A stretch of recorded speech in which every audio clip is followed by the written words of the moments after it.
Hello, everyone, and welcome to the concession stand here on the KB Radio Network. I am your host, Kevin Reed, and this is the review of Netflix's new slaughter horror film, Fear Street Prom Queen, which is based on the novel The Prom Queen, which is a part of the book series Fear Street.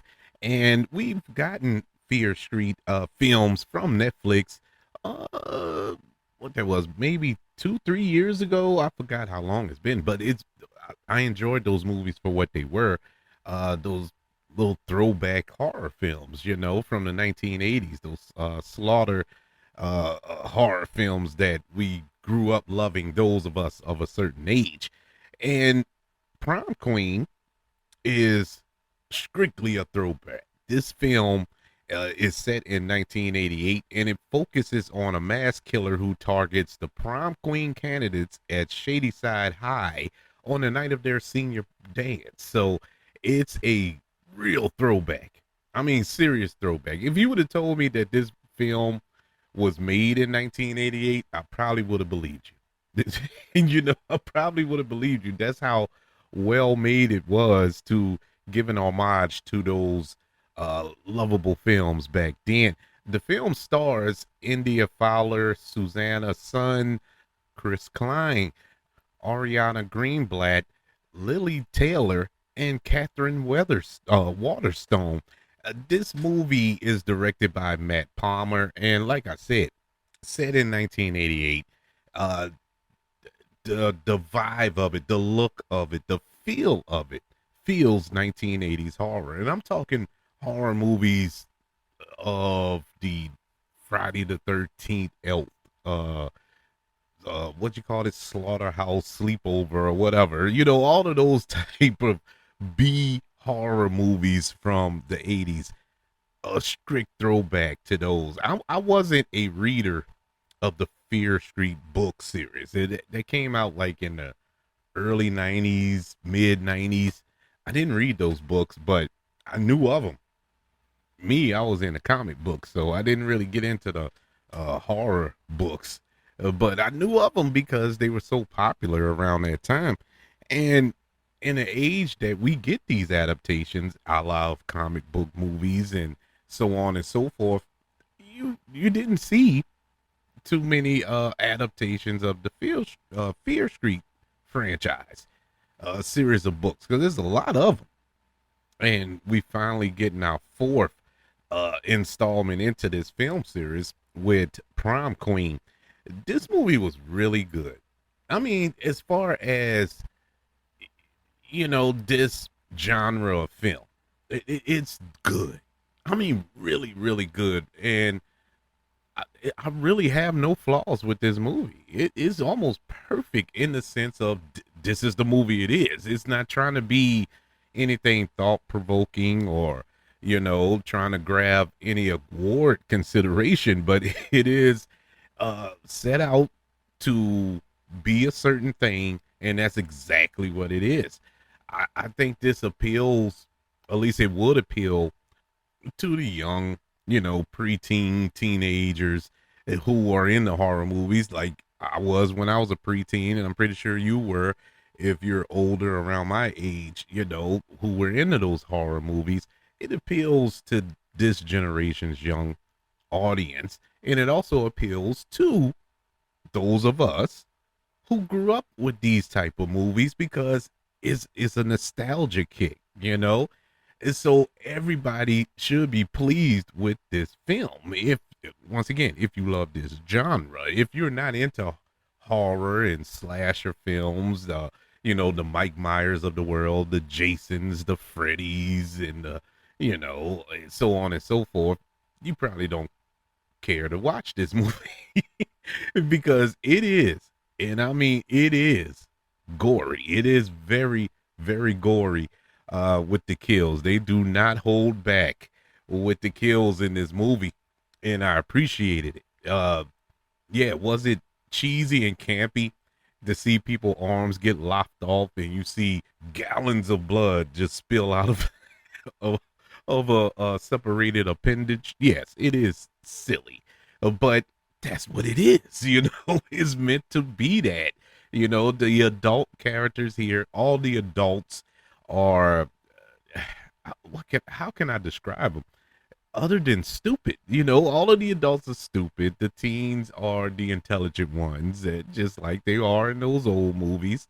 And the killer that they reveal at the end, it, granted, you see it coming a mile away. You knew it as soon as that character popped up on screen in the first act. Like, oh, that's the killer. And showed up, that's who it was. But it didn't matter.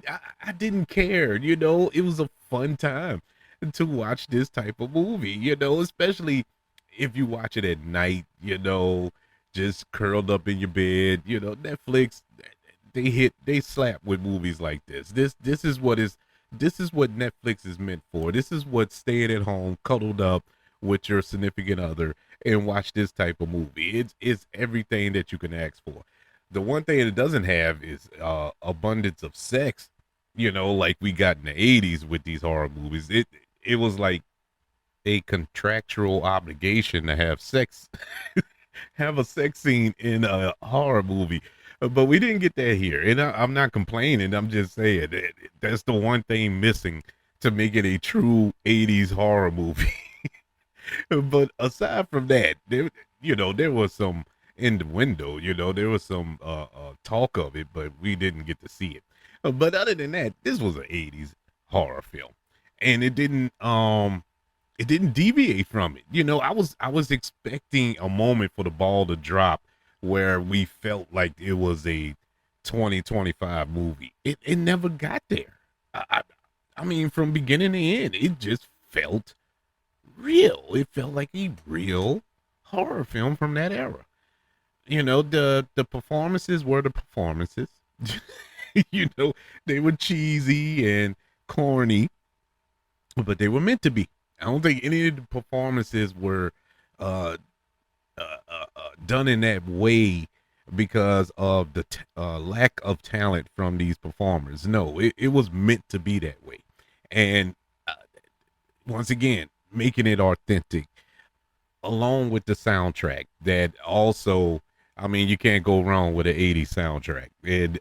It had all of the pop hits from around that time that just elevated it even more. I'm This is one of those movies that honestly I can go back and watch a few times and wouldn't get tired of it because you can turn your brain off. It's not one of these movies that you have to watch every frame to get the movie. Every line of dialogue you have to dissect and decode and figure out this and that. It's not that. It is truly a paint by numbers horror movie, a B level horror movie, but done with so much care and love. And that's why I'm so happy to have experienced this movie. Can't wait to watch it again around Halloween, and because it was weird for this movie to drop on Memorial Day weekend. I don't know why they put it out around this time. I guess because it's close around prom season, even though prom season was like a month ago, wasn't it? I don't know. I'm so detached from high school. I don't know when prom is, but it's a lot of graduations going on right now. So I don't, prom was way before the graduations. I don't know why they put it out now, but hey, as long as I don't care when we got it, I'm happy that we did get it. And I hope that Netflix continue to give us these Fear Street movies, these adaptation of those novels. I am enjoying them. I have enjoyed every one that they have made. This being the fourth one. So far so good. They're 4 for 4 in my book. Fear Street, Prom Queen, which is currently on Netflix, gets a letter grade of an A. Yeah, it gets an A. It's perfectly fine. Perfectly fine. It's nothing wrong with this movie.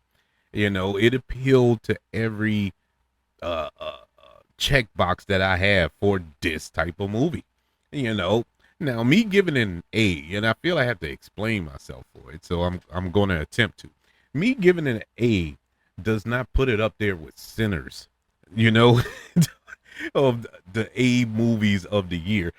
I'm not gonna sit there and fool you like, oh, you gave such and such an A. Yeah, because for that type of film, it was an A.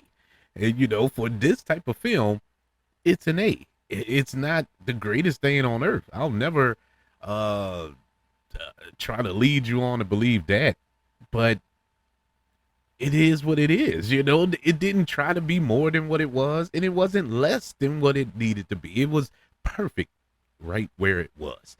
But that's just my opinion, and I want to know yours. What did you think of Fear Street Prom Queen? Did you like it? Did you love it? Did it bring back some memories and made you want to go back and watch Sleepover Camp and all this other good stuff? It did for me. it, it did for me, but I want to know, what did it do for you? Email the show, kbradiopodcast@gmail.com. You can also search for the show on all social media platforms. Just search for the KB Radio Network. Also, don't forget about YouTube. Subscribe to the KB Radio Network channel and like this video if you don't mind. Don't forget about the 5 stars, the reviews, and sharing this show if you're listening on Apple Podcasts, Spotify, iHeartRadio, wherever you are currently listening to the concession stand here on the KB Radio Network. Everybody, thank you for joining me for this review of Fear Street Prom Queen. Want you all to know that I love you. Continue to love everyone, and until we speak again, you all be blessed.